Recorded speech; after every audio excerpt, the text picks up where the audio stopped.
സാമ്പത്തിക തട്ടിപ്പ് കേസിൽ മോൻസൺ മാവുങ്കലിൻ്റെ മുൻ മാനേജരായിരുന്ന ചങ്ങനാശ്ശേരി സ്വദേശിനിയും സോഷ്യൽ മീഡിയ ഇൻഫ്ലുവൻസറുമായ നിധി കുര്യനെ പോലീസ് അറസ്റ്റ് ചെയ്ത വാർത്ത ഞെട്ടലോടെയാണ് സോഷ്യൽ മീഡിയ കേട്ടത്. ചീരഞ്ചിറ സ്വദേശിയിൽ നിന്ന് 22 ലക്ഷം രൂപ തട്ടിയെടുത്തുന്ന കേസിലാണ് പോലീസ് അറസ്റ്റ് ചെയ്തത്. വഞ്ചനാകുറ്റം ചുമത്തി അറസ്റ്റ് ചെയ്ത നിധി കുര്യനെ കോടതിയിൽ ഹാജരാക്കി റിമാൻഡ് ചെയ്തു. സോഷ്യൽ മീഡിയ താരമായ നിധി പുരാവസ്തു നൽകാമെന്ന് പറഞ്ഞ് പലരിൽ നിന്നും പണം തട്ടിയെന്നാണ് പോലീസ് പറയുന്നത്. മോൻസൺ തൻ്റെ ഫണ്ട് കൈമാറിയത് ജീവനക്കാരുടെ അക്കൗണ്ടുകൾ വഴിയാണെന്നും അത്തരത്തിൽ നിധി കുടുങ്ങിപ്പോയതാണെന്നുമാണ് സുഹൃത്തുക്കൾ പറയുന്നത്.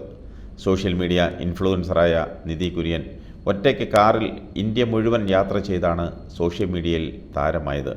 അങ്ങനെയാണ് സമൂഹ മാധ്യമങ്ങളിൽ നിരവധി ഫോളോവേഴ്സ് ഉള്ളത്.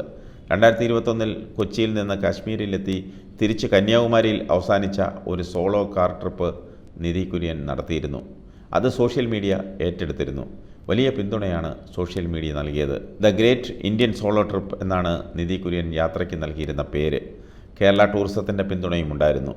60 ദിവസങ്ങൾ കൊണ്ടാണ് റെനോ കിഡിൽ നിധി കുര്യൻ ഇന്ത്യ ചുറ്റിയത്. റെനോ കിഡാണ് സന്തത സഹചാരി.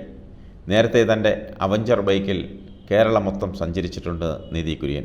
കൂടാതെ എല്ലാ വർഷവും ഒരു ഹിമാലയൻ യാത്രയും നടത്തും. 2 യാത്രാഗ്രന്ഥങ്ങളും ഒരു ഹൈക്കു കവിതയും നിധിയുടേതായി പ്രസിദ്ധീകരിച്ചിട്ടുണ്ട്. 2019 ഷാർജയിൽ നടന്ന അന്താരാഷ്ട്ര പുസ്തകോത്സവത്തിൽ റൈറ്റേഴ്സ് സൈനിങ് പ്രോഗ്രാമിലൂടെ ഗിന്നസ് റെക്കോർഡും നിധി നേടി.